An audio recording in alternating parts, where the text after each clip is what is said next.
The red dust kicked up behind the old transport vehicle as it moved slowly across the empty road that led to Jake Morrison's ranch.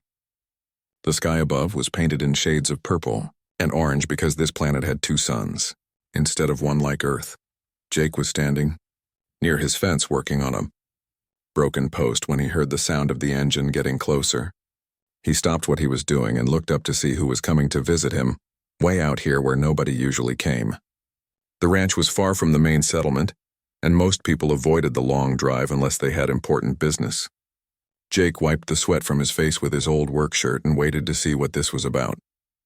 The vehicle stopped near the gate, and Jake could see Pete Sullivan behind the wheel. Pete was an older man who drove supplies between the settlements and knew everyone in the area. He had a serious look on his face, which was unusual, because Pete was normally the type to smile and joke about everything. The passenger door opened and a young woman stepped out onto the dusty ground. She looked scared and tired, like she had been running for a long time. Her clothes were simple and worn, and she carried only a small bag that looked like it contained everything she owned. Jake noticed how her hands shook when she tried to fix her hair that had come loose from the tie, holding it back. Pete got out of the vehicle and walked over to Jake with the young woman following a few steps behind. The look on Pete's face told Jake that something bad had happened and that he was about to be asked for help. Pete explained that the girl's name was Claire Hayes and she was in serious trouble. She had come from the other settlement called Centauri Ridge, where a big mining company controlled almost everything. The company had been forcing young people to sign contracts that were supposed to give them jobs and housing, but were really just a way to trap them into working forever without being able to leave. Claire had read the contract carefully and saw the trap before she signed it. When she refused to sign the papers, the company started threatening her and making her life difficult. They wanted to force her to sign by making it impossible for her to survive otherwise. Jake looked at Claire and saw the fear in her eyes, but also something stronger underneath. She was young, but she had courage to run away and refuse to give in to the threats. He remembered seeing that same look during his time in the military, when they rescued people from bad situations in the outer colonies. Those people had lost almost everything, but they still had the will to keep fighting for their freedom. Jake knew what it felt like to be trapped and desperate because he had seen it so many times during the war. That was part of why he had come out here to this lonely ranch after he left the service. He wanted to get away from all the fighting and the difficult choices he had to make. But now here was another choice standing right in front of him. Pete told Jake that Claire needed a place to hide until things calmed down, or until she could find a way to get off this planet completely. The mining company had security forces that were really just hired thugs who did whatever the company bosses told them to do. They had already been to Claire's shelter looking for her, but she had escaped through a maintenance tunnel before they broke down her door. Pete had found her hiding near the transport station and agreed to bring her somewhere safe. He knew that Jake lived alone out here and had room for another person. More importantly, he knew that Jake was someone who would not be easily scared by threats from the company. Jake thought about what Pete was asking him to do. Taking in Claire meant making enemies of the mining company and their security forces. Those people did not follow the law and they had hurt others who got in their way before. But leaving Claire to face them alone was not something Jake could do. He had spent years fighting to protect people who could not protect themselves, and that part of him had not changed even though he tried to leave it behind. He looked at Claire again and made his decision quickly like he always did when it mattered. He told Pete that Claire could stay at his ranch and that he would make sure she was safe. Pete looked relieved but also worried.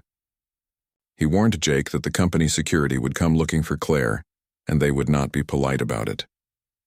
These were dangerous people who thought they owned everything and everyone in the frontier settlements. But Jake had dealt with worse during his military service.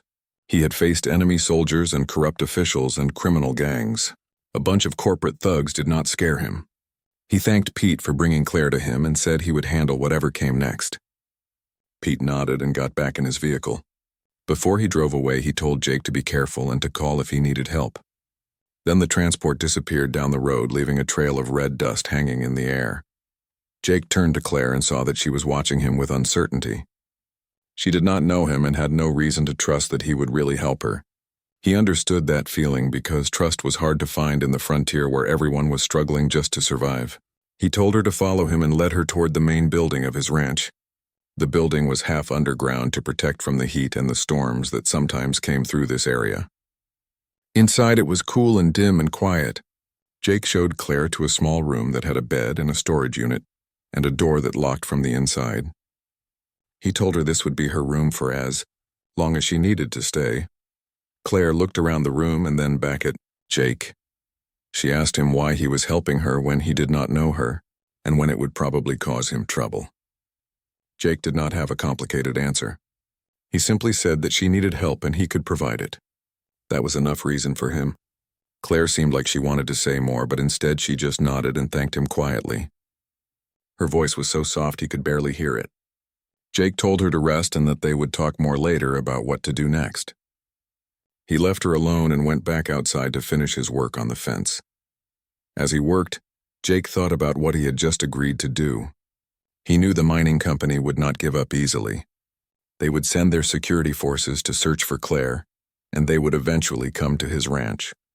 When that happened, there would be trouble. Jake would have to decide how far he was willing to go to protect someone he had just met. But deep down he already knew the answer. He had made a promise when he told Claire she could stay. He did not break his promises. That night, as the two suns set and darkness came over the ranch, Jake checked his old military rifle to make sure it still worked. He hoped he would not need it, but he had learned long ago to be prepared for the worst. The next few days were quiet. Claire helped with the ranch work and proved to be a hard worker despite her fear. She fed the animals and helped repair equipment and did not complain about the heat or the difficult conditions. Jake noticed that she was stronger than she looked. She had survived something that would have broken other people. Slowly, she started to talk more, and Jake learned bits of her story. Her parents had died in a mining accident a year ago. The company had offered her a small payment, but it was not enough to live on. They had pushed her to sign the contract, saying it was her only option. When she refused, they started making her life impossible. Jake listened without judging. He had seen how companies operated in the frontier where there was little law enforcement, and even less oversight. They did whatever they wanted because nobody could stop them, but maybe that was about to change. On the fourth day, Jake saw dust on the horizon. Multiple vehicles were coming toward his ranch. He told Claire to go inside and lock herself in the underground shelter. She looked at him with wide eyes and asked what he was going to do. He told her not to worry and to stay hidden no matter what happened. Then he picked up his rifle and walked out to meet whoever was coming. The three vehicles came to a stop at the edge of Jake's property line and kicked up a cloud of red dust that hung in the still air. Jake stood near his fence with his rifle held loosely in his hands but ready to use if needed. He counted 8 men climbing out of the vehicles, and they all wore the gray uniforms that marked them as security forces for the mining company. Their uniforms looked official, but Jake knew these were not real law enforcement officers. They were hired muscle who did whatever the company paid them to do, without caring about right or wrong. The leader of the group was a thick man with a shaved head and a mean expression. Jake had heard about this man before from other settlers. His name was Victor Kane, and he had a reputation for hurting people who got in the way of company business. Kane walked forward alone while his men stayed back near the vehicles with their hands on their weapons. He stopped a few feet from Jake and looked him up and down like he was deciding whether Jake was worth worrying about. Then Kane spoke in a loud voice that carried across the empty land. He said he was looking for a girl named Claire Hayes who had run away from Centauri Ridge. The company had legal contracts with her and she was required to return immediately. Kane said this like it was a simple fact that nobody could argue with. He acted like he had every right to be here making demands on someone else's property. Jake did not move or change his expression. He told Kane that he did not know anything about any girl or any contracts. His ranch was private property and Kane and his men were trespassing. They needed to leave immediately. Kane smiled at this, but it was not a friendly smile. He said that Jake should not play games with him. They knew Claire had been seen getting into Pete Sullivan's transport, and Pete had been seen driving out this direction. It did not take much intelligence to figure out where she had ended up. Kane said Jake should hand over the girl now, and there would be no trouble. Otherwise, things would get difficult for everyone involved.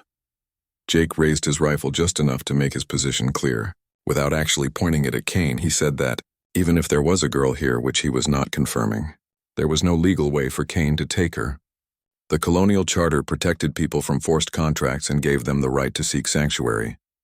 If Kane tried to take anyone from this property by force, Jake would defend his land with lethal force if necessary.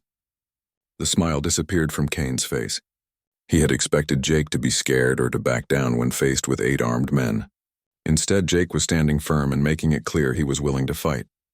The other security men moved forward and put their hands on their weapons. For a long moment, nobody spoke or moved. The only sound was the wind blowing across the plains and making a low whistling noise. Jake kept his eyes on Kane, but he was aware of all the other men and where they were positioned. His military training had taught him how to track multiple threats at once. He calculated his chances if shooting started. They were not good because he was outnumbered, but he would take several of them down before they got him. More importantly, they knew he would fight back, and that changed everything. Men like Kane were used to easy targets who did not resist. Then another vehicle appeared in the distance. Pete Sullivan's transport came rolling up the road and stopped between Jake's position and the security forces. Pete got out and stood there with his own rifle visible. He did not say anything, but his presence made a statement. Jake was not alone. A minute later, 2 more transports arrived, carrying other settlers from New Haven. They parked their vehicles and got out with weapons of their own. None of them pointed their guns at the security forces, but the message was clear. If Kane started trouble, he would not just be fighting one man. He would be fighting the whole community. Kane looked around at the growing number of armed settlers, and Jake could see him recalculating his options. This was supposed to be a simple job. Show up with overwhelming force and take the girl back to Centauri Ridge. Nobody was supposed to resist. But now he was facing a potential battle that could go badly for his team. Even if they won the fight, there would be consequences. The colonial authorities might overlook a lot of things in the frontier, but open warfare between company security and settlers would draw attention that the company did not want. Kane was smart enough to realize he had lost this round. He pointed at Jake and spoke in a voice full of anger. He said Jake had made a big mistake. The company had resources and connections that Jake could not imagine. They would not forget this insult. Sooner or later, Jake would pay for interfering in company business. Claire belonged to them, and they would get her back one way or another. Kane turned and walked back to his vehicle. His men followed, looking disappointed that there had been no fight. The 3 vehicles started their engines and drove away, leaving another cloud of dust in their wake. But everyone knew this was not really over. It was just the beginning of something bigger. After the security forces left, Pete and the other settlers came over to Jake's fence. They wanted to know what was going to happen next. Pete said the company would not give up this easily. They would come back with more men, or they would try something sneaky. Either way, there would be more trouble. One of the other settlers asked if maybe it would be better to let the girl go. It was not worth getting killed over someone they did not even know. Jake understood the fear behind that question, but he also knew giving in to bullies only made things worse. If they let the company take Claire today, then tomorrow the company would take someone else. Eventually, nobody would be safe. Jake told the others they should go home and stay out of it if they wanted. He appreciated their help, but he did not expect them to risk their lives for his decision. This was his fight and he would handle it. But Pete shook his head and said it was everybody's fight. The mining company had been pushing people around for too long. Somebody needed to stand up to them and show that settlers had rights too, the other men agreed. They said they would help watch Jake's ranch and would come if he called for help. Then they got in their vehicles and headed back to town. Jake was left alone again, but he felt better knowing he had support if things got worse. He went back inside and found Claire waiting in the main room. She had watched everything through the security monitors. Her face was pale and she looked guilty. She said she was sorry for bringing this trouble to him. Maybe she should just leave and go somewhere else before anyone got hurt because of her. Jake told her firmly that she was not going anywhere. He had given his word that she could stay and he meant it. The company had no legal right to take her, and he would not let them bully her into going back. Claire looked like she wanted to argue, but instead she just nodded. Jake could see tears in her eyes, but she wiped them away quickly. That evening, Jake prepared for the possibility of another attack. He set up motion sensors around the property that would alert him if anyone approached. He checked his ammunition supply and cleaned his weapons. He had not done this kind of preparation since his military days, but the skills came back easily. It was like his body remembered what to do even though his mind had tried to forget. Claire helped him with the work and proved to be quick at learning how the security systems operated. She asked him questions about his military service, and Jake answered briefly without going into details. Some memories were better left buried. Before they went to sleep that night, Jake sent a message through the Colonial Communication Network. He used old military codes to contact people he had served with during the war. He explained the situation and asked if anyone was in a position to help. He did not expect much because most of his old unit had scattered across different systems and had their own lives now. But it was worth trying. If the company came back with serious force, he would need more than just a few settlers with hunting rifles. He would need real military support. After sending the message, Jake sat outside for a while looking up at the unfamiliar stars. He wondered if he had made the right choice or if he had just signed his own death warrant. Then he decided it did not matter. Some things were worth fighting for regardless of the cost. 3 days passed without any sign of the company security forces returning. Jake used that time to strengthen his defenses and prepare for what he knew was coming. He and Claire worked together, setting up additional sensors and creating fallback positions around the ranch. Claire proved to be good with technical equipment, and she learned quickly how to operate the security systems. During the quiet hours between work, she started telling Jake more about her life before everything went wrong. She talked about her parents and how they had been good people who believed the mining company would treat them fairly. They had died when a tunnel collapsed due to poor safety maintenance. The company had paid Claire a small amount of money and told her it was compensation for her loss. But the amount was barely enough to cover funeral costs and certainly not enough to live on. The company had then offered Claire a contract that they said would give her a job and a place to live. They made it sound like they were being generous and helping her out after her tragedy, but when Claire read the actual contract, she saw what it really was. The terms were designed so that workers could never pay off their debts. The housing cost more than the salary. The food and supplies had to be purchased from company stores at inflated prices. Medical care was deducted from wages. By the time all the costs were subtracted, there was almost nothing left. Workers who signed these contracts found themselves trapped in a cycle where they could never save enough money to leave. They became property of the company in everything but name. Claire had refused to sign, and that was when the real pressure began. First, the company stopped selling her supplies at the regular store. Then they told her landlord to evict her from her shelter. They made it impossible for her to find work anywhere in Centauri Ridge because they controlled everything. Finally, they sent men to her door in the middle of the night. She had escaped through a maintenance tunnel she had discovered while exploring the settlement. She had run to the transport station and found Pete, who agreed to help her. Jake listened to her story and felt anger building inside him. He had seen this kind of exploitation during his military service in the outer colonies. Companies operated like little kingdoms in frontier areas where there was no real law enforcement. They did whatever they wanted because nobody could stop them. On the third night, the motion sensors detected movement. Multiple vehicles were approaching from 3 different directions. Jake activated the emergency beacon he had set up that would signal Pete and the other settlers if he needed help. Then he told Claire to go down into the underground shelter and seal the door. She started to argue, saying she wanted to help, but Jake was firm. If things went badly, he needed to know she was safe. Claire finally agreed and went down into the shelter. Jake watched the monitors and counted at least 20 armed men surrounding his property. This was much more than the 8 who had come before. The company was not taking chances this time. Victor Kane's voice came through a loudspeaker mounted on one of the vehicles. He said this was Jake's last chance to hand over Claire Hayes. If Jake refused, then Kane and his men would take her by force and burn the ranch to the ground. They would make an example out of Jake so that nobody else would think about interfering with company business. Kane gave Jake 5 minutes to decide. Jake's response was to shut off all the exterior lights, plunging the ranch into darkness. He had night vision equipment from his military days that let him see clearly even without lights. The security forces did not have such equipment. They were used to intimidating unarmed civilians, not fighting prepared defenders. When the 5 minutes ended, the security forces opened fire on Jake's main building. Their shots were wild and undisciplined. They were trying to scare him into surrendering rather than actually aiming at specific targets. Jake returned fire, carefully picking his shots. He aimed for the vehicles rather than the men trying to disable their transportation. His first few shots hit tires and engine blocks. The security forces scattered, looking for cover, and suddenly realizing this would not be as easy as they thought. They had expected to face a scared rancher hiding in his house.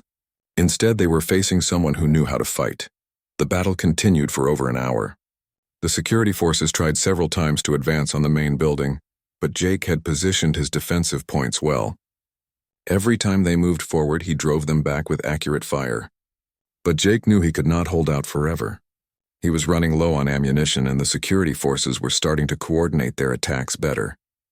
They had realized that rushing forward was not working, so now they were trying to surround the building and attack from multiple sides at once. Jake calculated that he had maybe another hour before they overwhelmed his position. He hoped the emergency beacon had reached Pete and that help was coming, but there was no way to know. Down in the shelter, Claire was monitoring the communications equipment. Jake had shown her how to use it, and she was listening to all the frequencies trying to get information. She heard the security forces talking to each other and realized they were preparing for a final assault. She wanted to go up and help Jake, but she knew that would just make things worse. If she was captured, then everything Jake was fighting for would be lost. So she stayed in the shelter feeling helpless and scared. Then she heard something on one of the military frequencies, a voice asking for coordinates and status. She did not know who it was, but she quickly responded, giving them Jake's location and explaining the situation. The voice told her to stay calm and keep her head down. Help was on the way. Just as the security forces were moving into position for their final attack, the sky suddenly lit up with bright light. It was not weapons fire, but something else. Something bigger.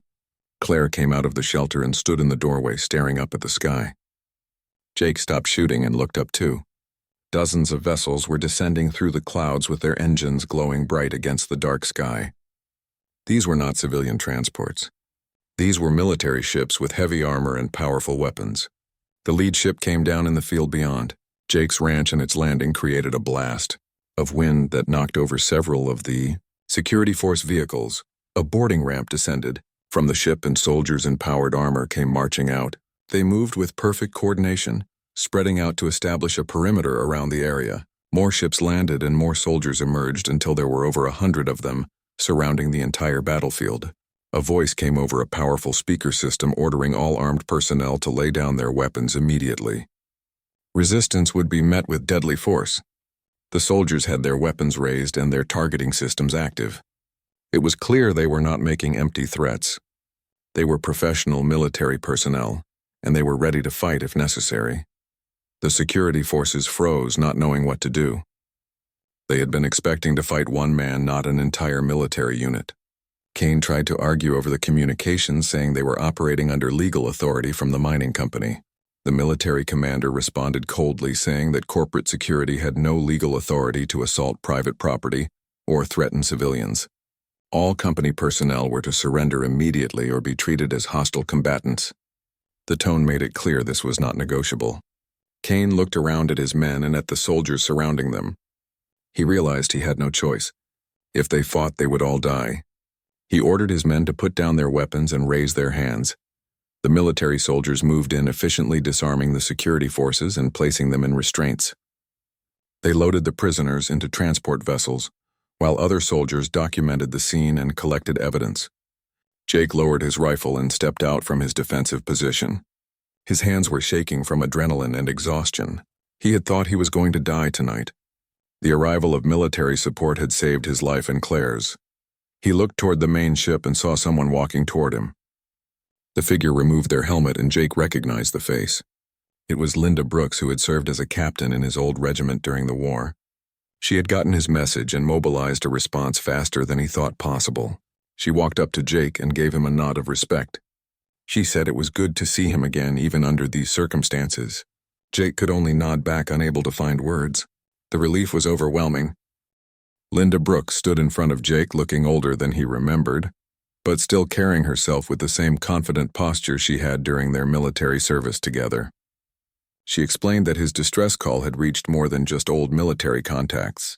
The message had been picked up by the Colonial Justice Office, which was a special department that investigated corruption and exploitation in the frontier territories. They had been building a case against the mining company for months, but had not had enough evidence to move forward. When Jake's emergency signal revealed that company security forces were attacking a civilian ranch to capture a runaway worker, the Justice Office had finally gotten the proof they needed. They had mobilized immediately, sending Brooks and her unit to secure the scene and arrest everyone involved. Claire came up from the shelter looking shocked at everything happening around her. Brooks approached her gently and introduced herself. She told Claire that she was safe now and that the company could not touch her anymore. More importantly, Claire's testimony could help dozens or maybe hundreds of other young people who were trapped in similar situations. The Justice Office needed witnesses who were willing to speak about what the company had done. Claire looked at Jake, uncertain about what she should do. Jake told her the choice was completely hers, but if she was willing to testify, she could make a real difference. Claire thought about it for a moment, then nodded slowly. She said she would help if it meant stopping the company from hurting other people the way they hurt her and her parents. Brooks gave orders to her soldiers to establish a temporary base at Jake's ranch. They would need to stay in the area for several weeks while they gathered evidence and conducted interviews. Jake's property would become the center of operations for what Brooks described as the largest anti-corruption investigation in frontier history. Military tents began appearing in Jake's fields. Communications towers rose up against the sky. Officers set up command centers and brought in specialized equipment for collecting and analyzing evidence. Jake watched his quiet ranch transform into a busy military camp. It was strange seeing so many people on his land after months of solitude, but he understood why it was necessary. Over the following days, Claire spent hours giving detailed testimony about everything she had experienced. Justice Office investigators recorded her statements and asked hundreds of questions. They wanted to know every detail about how the company operated and how they trapped workers in impossible contracts. Claire told them everything she could remember. Other victims started coming forward too. When word spread that someone was finally investigating the company, people who had been too scared to speak before found their courage. Workers who had escaped told their stories. Families of people who had died in mining accidents shared their experiences. The picture that emerged was devastating. The company had been exploiting frontier colonists for years, using their control over resources and lack of law enforcement to create what was essentially a slavery system. Jake found himself caught between feeling proud of what Claire was doing and worried about the burden she was carrying. Every day she had to relive her trauma by describing it to investigators. Every day she had to remember her parents and what the company had done to them. Brooks assured Jake that the Justice Office had support services available to help Claire deal with the emotional weight of testifying. They would make sure she had counseling and protection. After the trial was over, they would help her relocate somewhere safe, where she could rebuild her life without fear. Jake appreciated hearing that, but he still worried. Claire had become important to him during their time together. She felt almost like family, even though he had only known her for a short time. News of the investigation spread quickly across the frontier settlements through the Colonial Communication Network. People who had lived in fear of the mining company for years began to hope that things might actually change. Messages came to Jake's ranch from settlers across multiple systems thanking him for standing up to the company. Some people called him a hero, which made Jake uncomfortable. He did not think he had done anything special. He had just helped someone who needed help. Other messages were less positive. Some people said Jake was a fool who had gotten lucky. They said he had put everyone at risk by interfering with company business. Jake did not care much about either type of message. He had done what he thought was right, and that was enough for him. Brooks warned Jake that the legal battle was just beginning. The mining company had powerful friends on Earth and in the colonial administration. They would fight the charges with every resource they had. Their lawyers would try to discredit witnesses and claim the contracts were legal. They would use political connections to pressure the Justice Office into dropping the investigation. The trial could take years and there was no guarantee of success. But Brooks seemed confident. The evidence was overwhelming and the witnesses were credible. More importantly, the public attention meant the Justice Office could not back down without losing all credibility. The case would move forward no matter how much pressure the company applied. Jake asked Brooks what would happen to him after all this was over. Would the company try to retaliate against him for helping Claire and cooperating with the investigation? Brooks admitted that was a possibility. The company executives were not the type to forgive or forget, but the Justice Office would provide protection and the military would maintain a presence in the region. More importantly, Jake's actions had made him well known across the frontier. If anything happened to him now, it would create a scandal that the company could not afford. Sometimes fame was its own kind of protection, even if it was uncomfortable. Jake accepted this, though he would have preferred to return to his quiet life as an unknown rancher. One evening, Brooks and Jake sat outside watching the sunset over the Purple Mountains. Brooks asked Jake if he ever missed military service. Jake thought about the question carefully before answering. He said he missed the sense of purpose and the feeling that what he was doing mattered, but he did not miss the violence or the difficult choices or the weight of responsibility for other people's lives. He had come to the ranch to escape all of that. But somehow the responsibility had found him anyway. Brooks smiled and said that was because Jake was the type of person who could not walk away from someone in need. It was not something he could turn off just by retiring from the military. It was part of who he was. Jake admitted that protecting Claire had reminded him what it felt like to fight for something meaningful. During his last years in the military, he had started to feel disconnected from the mission. He was just following orders and counting days until he could leave. But helping Claire had been different. It was a clear choice between right and wrong with no political complications or unclear objectives. Maybe that was what he had been looking for when he came to the frontier, not isolation but clarity. Brooks said she understood that feeling. She had stayed in the military because she still believed they could make a difference.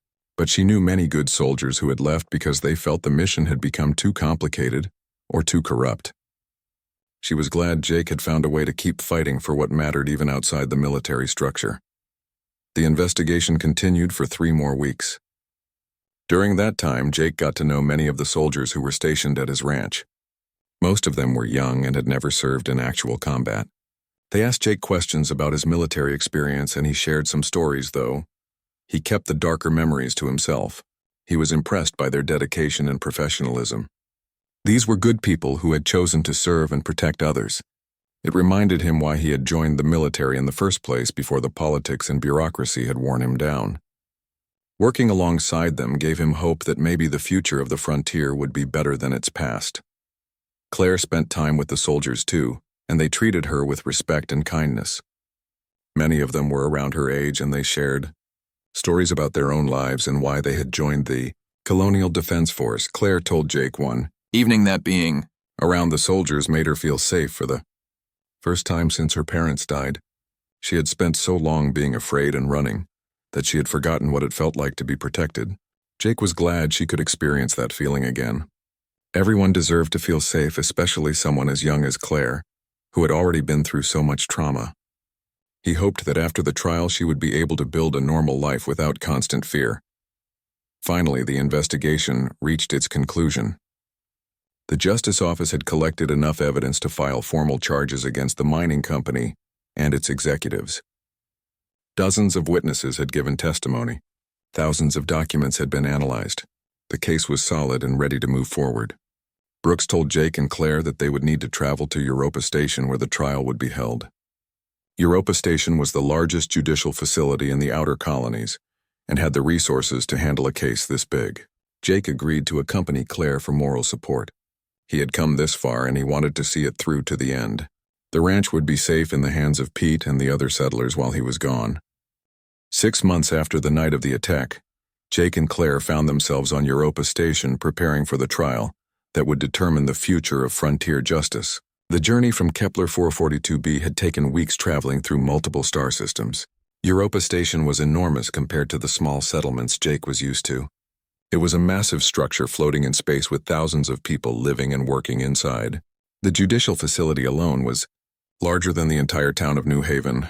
Jake felt out of place walking through the clean corridors wearing his simple ranch clothes, while everyone else wore expensive suits or uniforms. But Claire seemed to draw strength from being there. She had spent the months since the investigation preparing herself mentally for this moment. She was ready to face the company and tell her story. The trial began on a cold morning in the station's main courtroom. The room was designed to impress with high ceilings and polished floors and seating for hundreds of spectators.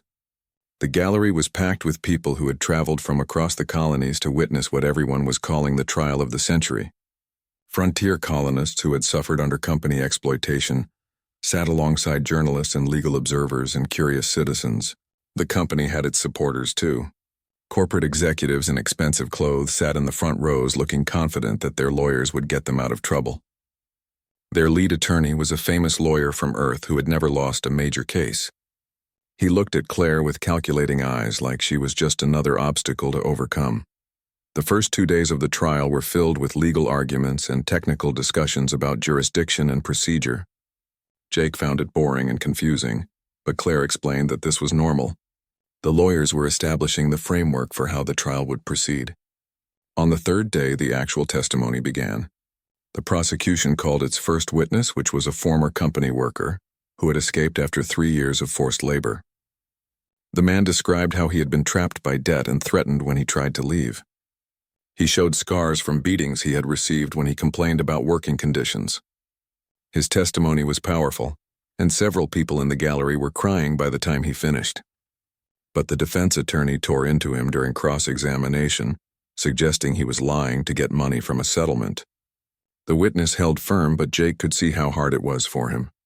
More witnesses followed over the next several days. Each one told similar stories of exploitation and abuse. The prosecution was building a pattern showing that the company's actions were not isolated incidents, but systematic policy. The defense tried to discredit each witness, but the sheer number of consistent testimonies made their task difficult. Then on the 8th day of the trial, Claire was called to testify. Jake watched from the gallery as she walked to the witness stand. She looked small and young, sitting in the chair with all those people watching her. But when she began to speak, her voice was steady and clear. She stated her name and age and explained how her parents had died working for the company. She described the contract they had tried to force her to sign and how she had recognized the trap hidden in the legal language. Claire testified for 6 hours with only short breaks. She went through every detail of what had happened to her. She explained how the company had isolated her economically and socially when she refused to sign. She described the night when security forces came to take her by force and how she had escaped through the maintenance tunnels. She talked about finding Pete and coming to Jake's ranch. She explained her fear and desperation and her gratitude that someone had been willing to help her. The courtroom was completely silent while she spoke. Even the defense attorney seemed affected by her testimony. Jake felt proud watching her. This young woman who had been so frightened and broken when she first arrived at his ranch had found incredible strength. The defense attorney began his cross-examination with a smile that Jake immediately distrusted. He suggested gently that Claire might have misunderstood the contract terms. After all, she was very young and had just lost her parents. Perhaps her grief had clouded her judgment.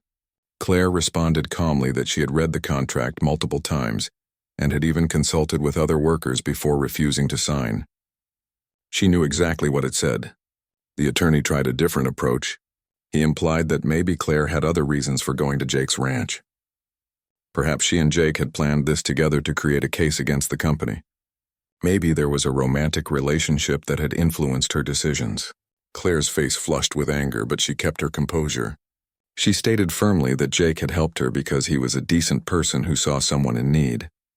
There was nothing inappropriate about their relationship. Jake felt his own anger rising at the attorney's insinuations, but he stayed quiet.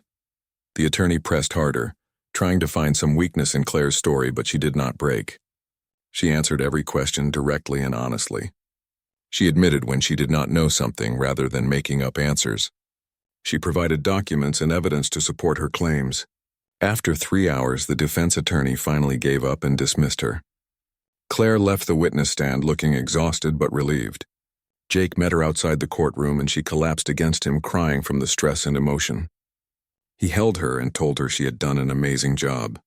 The hardest part was over. Now they just had to wait for the rest of the trial to play out. More witnesses testified over the following weeks. Colonial officials admitted they had been pressured to ignore company violations. Security personnel who had attacked Jake's ranch testified about their orders in exchange for reduced sentences.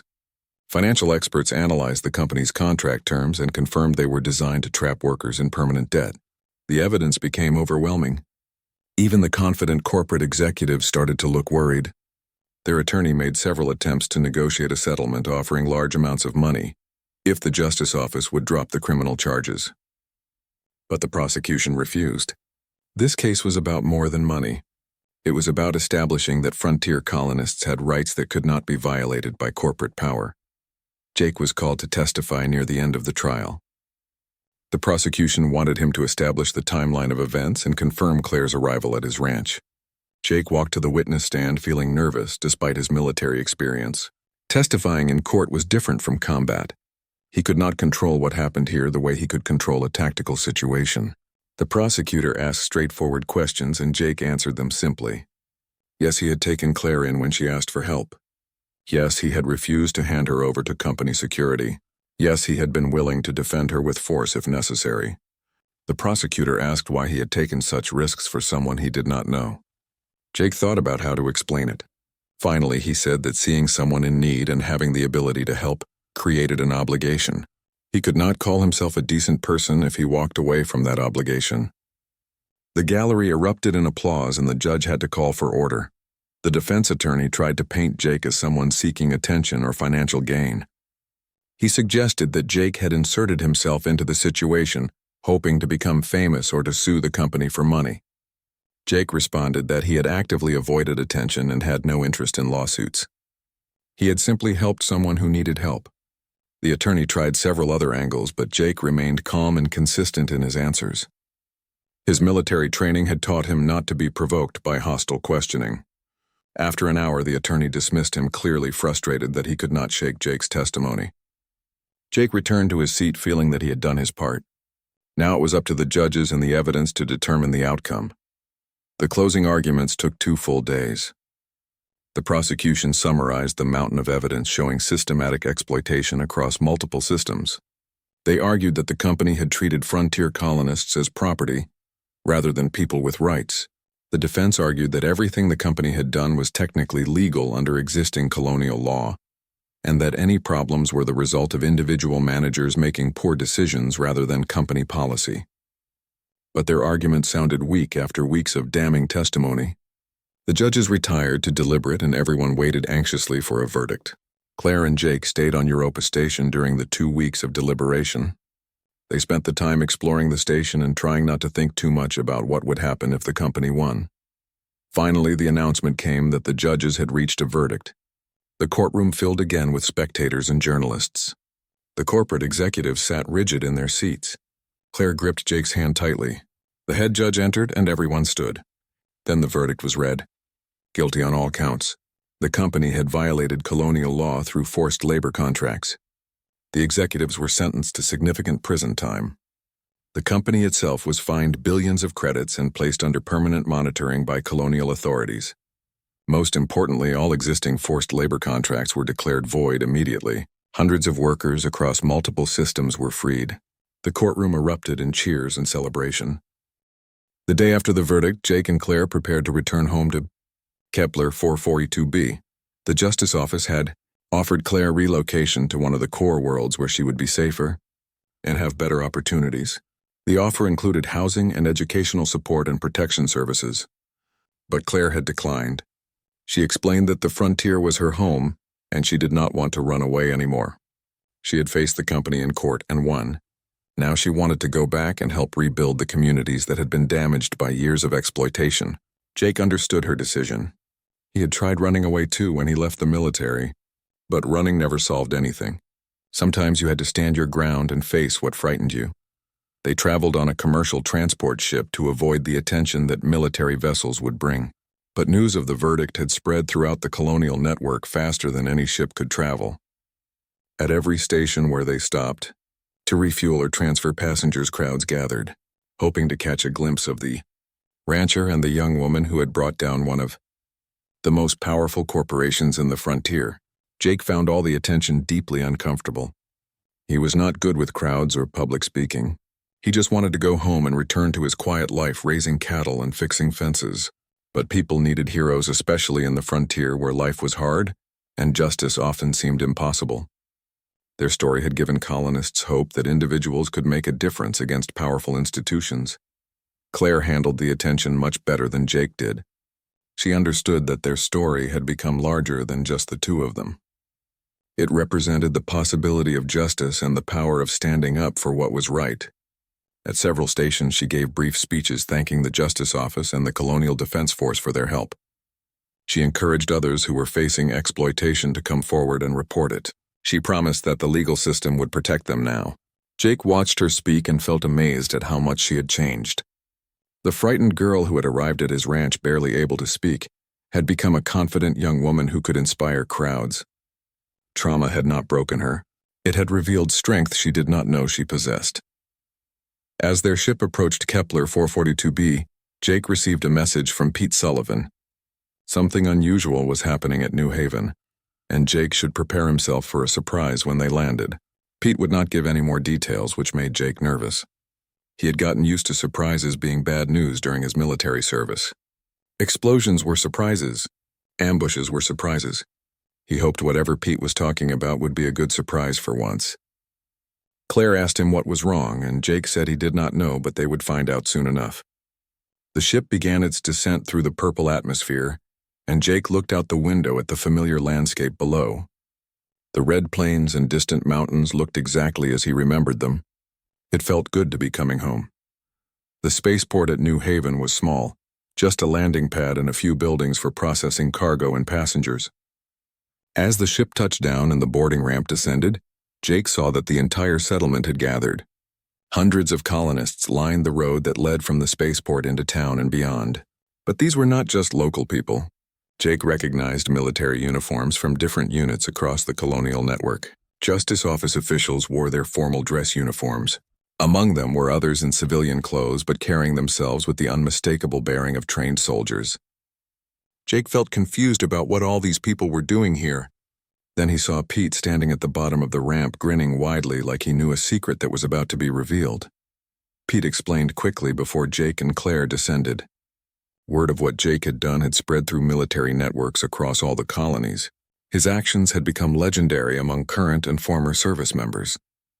These people had come from different systems to honor him. Jake started to protest that he had not done anything worthy of such attention, but Pete shook his head.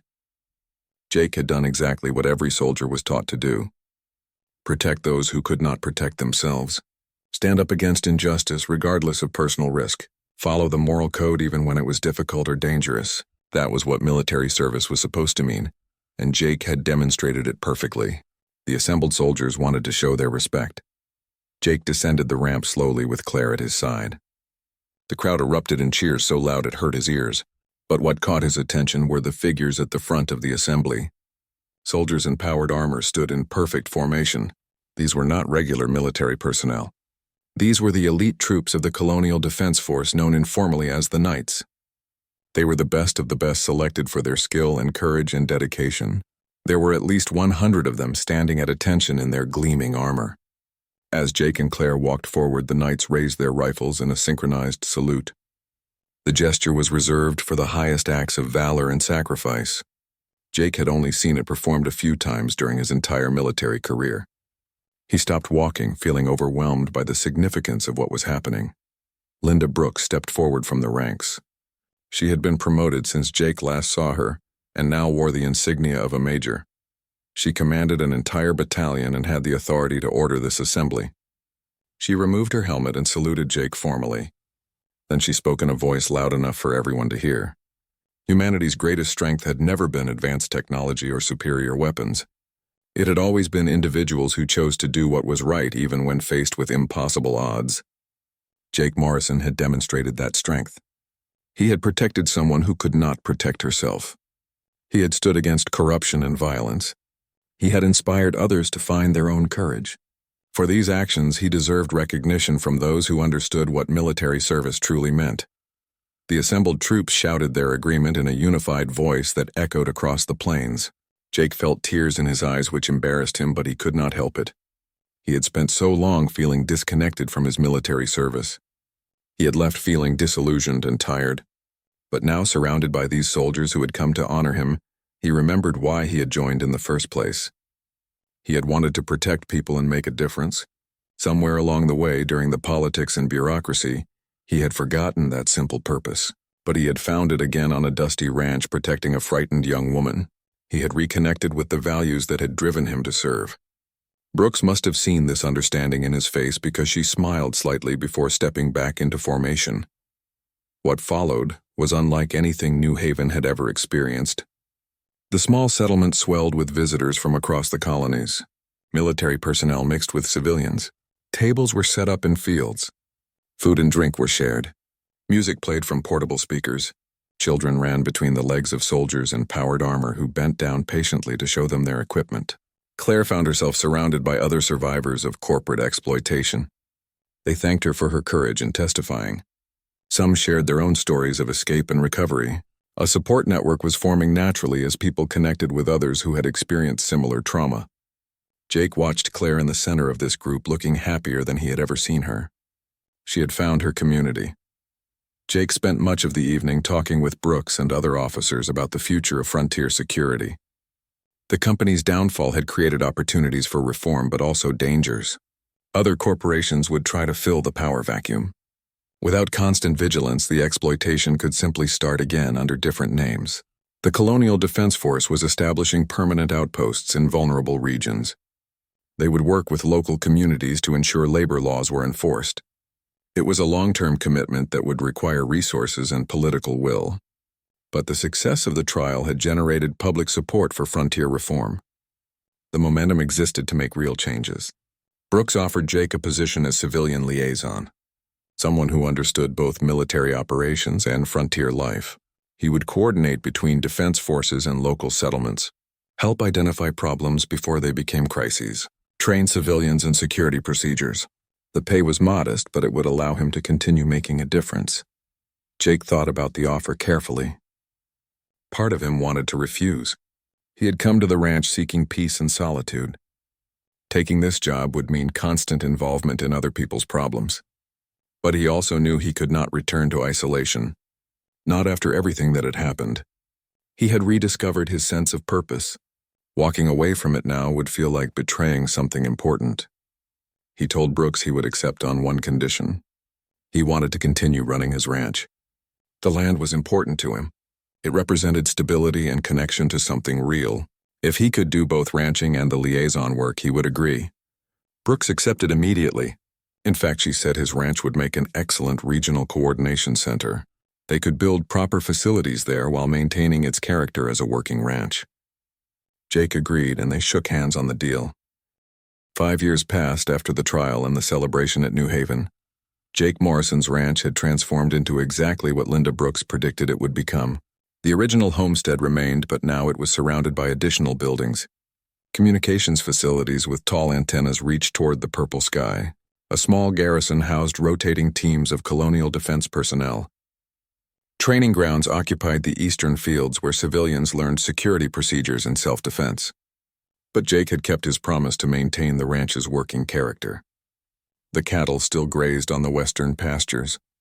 The old fence he had been repairing the day Claire arrived still marked the property boundaries, though it had been maintained and strengthened. The double sun still set over the mountains, painting the sky in orange and violet. Some things had changed, but the heart of the place remained the same. The mining company's collapse had triggered massive reforms throughout the colonial network. New regulations protected workers from exploitative contracts. Enforcement mechanisms had real power now with dedicated courts and prosecutors. The Justice Office had established permanent facilities in frontier regions, so colonists did not have to travel to core worlds seeking justice. Labor inspectors made regular visits to mining operations and manufacturing facilities. Companies that violated the new laws faced severe penalties, including criminal charges for executives. The changes were not perfect, and some corporations still tried to find loopholes. But the environment had shifted fundamentally.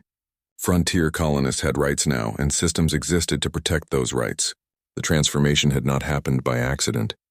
It was the result of thousands of people working together. But everyone agreed that Jake Morrison and Claire Hayes had been the spark that started the fire. Claire had graduated from law school at the top of her class 3 years after the trial. She had thrown herself into her studies with the same determination she had shown when testifying. Her professors had been impressed by her combination of intelligence and real-world experience. Most law students learned about exploitation from textbooks. Claire had lived it. That gave her insights others could not match. After graduation, she joined the Colonial Justice Office as a prosecutor, specializing in labor exploitation cases. In her first 3 years, she had won every case she tried. Her reputation grew quickly. Defense attorneys dreaded facing her because she was relentless and brilliant. She never forgot what it felt like to be powerless, and she fought for victims with personal passion that juries found compelling. She visited Jake's ranch twice a year during breaks from her work. They maintained regular communication through the Colonial Network. Their bond had not weakened despite distance and time. Linda Brooks now held the rank of colonel and commanded the entire Frontier Security Division.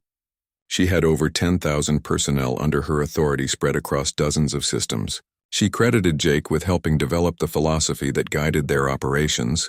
Military force was necessary, but it had to be combined with justice and support for civilian populations. The goal was not to dominate frontier territories, but to protect them. Brooks often said that protecting the vulnerable came first and everything else followed from that principle. Her approach had been controversial initially. Some military leaders thought it was too soft and that frontier regions needed strict control, but the results spoke for themselves. Crime rates had dropped. Cooperation between military and civilian authorities had improved. Colonists trusted the defense force now, because they saw soldiers as protectors rather than occupiers. The Knights who had honored Jake at the spaceport had inspired a new tradition throughout the colonial defense force. Their spontaneous gesture had resonated with military personnel across all branches. Now, whenever someone demonstrated exceptional courage in defense of others, the Knights would assemble to recognize them publicly. It had become one of the highest honors a person could receive. The ceremony was not given lightly. It required nomination by multiple officers and approval from senior command. But when someone earned it, the Knights would travel from wherever they were stationed to perform the salute. Jake had attended several of these ceremonies over the years. Each time he felt proud to see others being honored for their courage. The tradition had created a culture within the military that emphasized protecting civilians and standing up for justice. That was exactly what military service should mean. Jake's work as civilian liaison kept him busy but satisfied. He trained new liaisons, teaching them everything he had learned about working with frontier communities. He emphasized that security was not just about weapons and tactics. It was about understanding people and building trust. It was about knowing when to use force and when to use patience. His students came from military and civilian backgrounds. Some were former soldiers like him. Others were colonists who wanted to protect their communities. Jake treated them all the same, sharing his knowledge without holding anything back. Many of his former students now held important positions throughout the frontier. They carried forward his philosophy and spread it to others. The ripple effect of his teaching reached far beyond what he could have accomplished alone. New Haven had grown from a small settlement into a thriving town with over 2,000 permanent residents. The population had tripled since the trial. Schools educated children from dozens of different colonies. A hospital provided medical care that previously would have required traveling to core worlds. Businesses lined streets that had once been dusty paths between prefabricated shelters. The economy had diversified beyond basic resource extraction. Manufacturing and services now employed more people than mining. But the community spirit had not changed. Colonists still helped each other. People still gathered for celebrations and supported neighbors during hard times. Pete Sullivan served on the town council now and worked to ensure New Haven maintained its character, even as it grew. He often joked that Jake had made their little settlement famous. Tourists came to see the ranch where the legend had started. Jake tolerated the attention with good humor, though he always redirected credit when possible. The story of the rancher, who protected a young woman from corporate thugs, had spread throughout human space. It appeared in history classes where students learned about the labor reform movement. Military academies taught it as an example of proper values in action. Parents told their children the story to teach them about courage and standing up for others. The details were often exaggerated in the retelling. Some versions made Jake into a superhuman fighter who defeated dozens of enemies single-handedly. Other versions made the company into cartoon villains with no nuance. Jake found these exaggerations amusing but also frustrating. The real story was powerful enough without embellishment. The lesson people should take was not that he was special, but that ordinary people had the power to resist injustice. Anyone could make the choice he made. That was the important message that sometimes got lost in the dramatic retellings. One person making one choice could change everything. That was what Jake tried to teach his students. You did not need to be a hero or have special abilities. You just needed to recognize when someone needed help and be willing to act. The choice would not always be easy. There would be risks and costs. But doing what was right mattered more than personal safety or comfort. Jake had learned that lesson during his military service, though he had forgotten it for a while. Protecting Claire had reminded him. Now he spent his time helping others understand the same truth. Every person had the power to make a difference if they chose to use it. That power did not come from authority or weapons. It came from the willingness to stand firm when others would look away. On the 10th anniversary of the night Claire arrived at his ranch, Jake organized a gathering. Claire came taking time off from her work as a prosecutor. Brooks attended wearing her colonel's insignia and bringing greetings from the Defense Force Command. Pete was there along with dozens of settlers from New Haven. Many of Jake's former students came to honor their teacher. Other people whose lives had been touched by the events that started on this ranch made the journey. It was not an official ceremony, just friends gathering to remember and celebrate. They shared meals under the double suns. They told stories about the past 10 years and what they had accomplished. They talked about the future and what still needed to be done. The frontier was better than it had been, but it was not perfect. There was still exploitation and corruption in some regions. The work of building a just society never ended, but they had proven change was possible. They had shown that courage and determination could overcome institutional power. Claire gave a speech thanking Jake for giving her a chance when she had nowhere else to turn. She said he had not just saved her life, but had shown her what kind of person she wanted to become, someone who protected others, someone who fought for justice, someone who stood firm in the face of threats. She was trying to live up to his example every day in her work. Brooks presented Jake with a commendation from the Colonial Council, recognizing his service to frontier communities. The document was formal and official, but Brooks added her own words. 20 years after the night Claire Hayes arrived at his ranch, Jake Morrison stood at his fence line watching the sunset over the mountains. His hair had gone gray and his body moved slower than it used to, but his mind remained sharp and his sense of purpose had never been stronger. The ranch had become something far beyond what he imagined that first day when he decided to help a frightened young woman. It was now the central hub for frontier security coordination across 5-star systems. Hundreds of people worked there in various capacities.